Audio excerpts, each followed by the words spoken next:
அனைவருக்கும்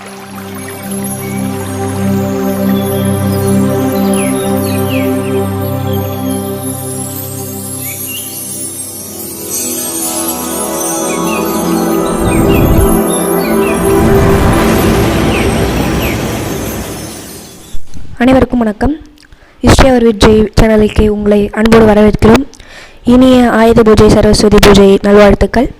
நாம் இன்று என்ன பார்க்க போகிறோன்னா, லேட்டர் சோழா ஸ்கிரிப்ட்ஸ், அதாவது பிற்கால சோழர்களுடைய கல்வெட்டு வடிவம், அவருடைய எழுத்து முறை எப்படி இருந்தது அப்படி தான் பார்க்க போகிறோம். நம்ம யூஸ் பண்ணுற தமிழ் எழுத்து மாதிரியே அப்பயும் இருந்திருக்கு. ஃபஸ்ட்டு நம்ம யூஸ் பண்ணுற இப்போ இருக்க உயிர் எழுத்து அப்போ எப்படின்னு இருக்கிறது தான் இப்போ நீங்கள் பார்த்துட்ருக்கீங்க. அதில் பாருங்கள், அந்த இப்போ நம்ம யூஸ் பண்ணுற மாதிரி தான் இருக்குது. ஆனால் அந்த சுழி அந்த இதெல்லாம் கொஞ்சம் டிஃப்ரெண்ட்டாக இருக்குது. அதில் அவுக்கும் அக்குக்கும் எழுத்து கிடையாது, இதில் போடலை.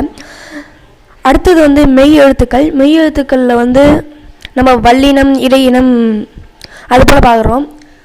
ஃபஸ்ட்டு கசட தப்பரை கொடுத்துருக்கோம். நெகன நமனை, அதுக்கப்புறம் எரள வழலை அதுக்கும் கொடுத்துருக்கோம். இது மாதிரி தனித்தனியாக ஒரு ஸ்கிரிப்ட்ஸுக்கும் என்னென்ன வார்த்தைகள் இப்போ இருக்க தமிழ் எழுத்தும் அப்போ சோழர்களுடைய எழுத்தையும் நம்ம பார்த்தோம். இப்போ கீழே அப்படியே கொடுத்துருக்கோம்.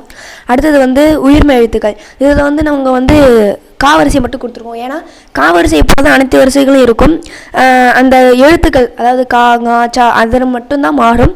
மற்றபடி இந்த துணைக்கால் மேலே கீ இந்த மேலே நம்ம இப்போ சுழிக்கிறோம், இப்படி மேலே சுழிக்கிறோம். ஆனால் அவங்க ஃபுல்லாக சுழிக்க வச்சுருக்காங்க. அது மாதிரி எல்லாமே ஒரே மாதிரி தான் இருக்கும். அந்த எழுத்துக்கள் மட்டும் வேறு மாறும். கோக்கும் ரெண்டுமே ஒரே வார்த்தையை தான் யூஸுக்கும். அடுத்தது முக்கியமாக நம்ம பார்க்க வேண்டியது என்னென்னா, ஏ இந்த வார்த்தைகளுக்கு வேறுபாடு இருக்காது, ஓக்கும் வேறுபாடு இருக்காது. அதுக்கப்புறம் மெய் எழுத்துக்களுக்கு மேலே புள்ளி இருக்கவும் இருக்காது.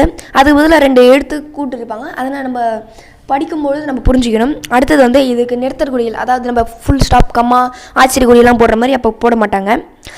இப்போ நீங்கள் பார்த்துருக்கிறது குயிஸ்.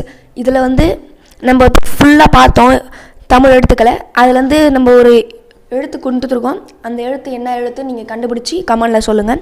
அடுத்தது இந்த கல்வெட்டை நீங்கள் படித்து பழகுங்க. ஏன்னா இப்போ இவ்வளோ நேரமாக நம்ம பார்த்தது எல்லாத்தையும் தமிழ், அதாவது ராஜராஜ சோழன் காலத்தில் இந்த கல்வெட்டுகள் எல்லாத்தையும் நம்ம எப்படி படிக்கலாம் அப்படின்றத பற்றி நம்ம தொடர்ந்து பார்ப்போம். நம்ம இப்போ எழுத்துக்களை முதல்ல பார்த்துருக்கோம். எழுத்துக்களில் வச்சு இங்கே என்ன எழுதியிருக்கு அப்படின்றத நீங்கள் படித்து பாருங்கள். அப்போ தான் இனிமேல் நீங்கள் எங்கேயாவது போகும்பொழுது ஒரு கல்வெட்டு பார்க்குறீங்க, அதாவது மறுபடியும் நீங்கள் தஞ்சை பெரிய கோவிலே போகிறீங்க, அப்படி இல்லைன்னா கங்கை கொண்ட சோழபுரம் போகிறீங்கன்னா நீங்கள் அந்த கல்வெட்டை சும்மா பார்த்துட்டு வரது நீங்கள் படித்து பழகுங்க. இப்போ அதே மாதிரி இப்போ தஞ்சை பெரிய கோயிலில் இருக்கிற கல்வெட்டை தான் நம்ம பார்த்துட்ருக்கோம். இந்த கல்வெட்டை பார்த்து நீங்கள் படித்து பழகுங்க.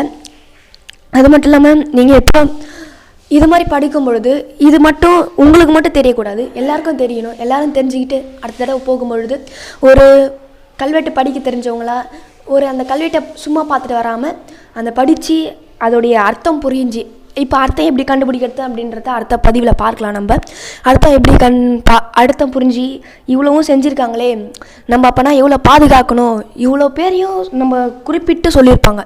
அந்த ஒரு யார் கொடுத்தாங்க, யார் எவ்வளவு நிலம் கொடுத்தாங்க, ஒரு பாயிண்ட் ஆஃப் நிலம் கொடுத்துருந்தாலும் அவங்க பேரையும் குறிப்பிட்டு இந்த கோவிலில் பாதுகாக்கிறவங்கள, அதாவது அது மட்டும் இல்லாமல் இந்த கோவிலை நிர்வகிக்கிற பாதுகாக்கிறவங்கள என்னுடைய தலைமையில் நான் சுமந்துட்டுருப்பேன் அப்படின்னு ராஜராஜ சோழன் ஒரு சில கல்வெட்டில் குறிப்பிட்டிருக்காரு.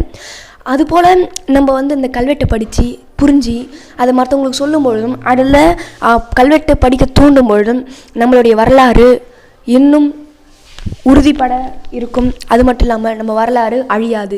தமிழ் என்பது எவ்வளவு ஆண்டுகளாகவும் அழியாதது. நம்ம இன்னும் அழியாமல் பார்த்துக்கணும். நன்றி, வணக்கம்.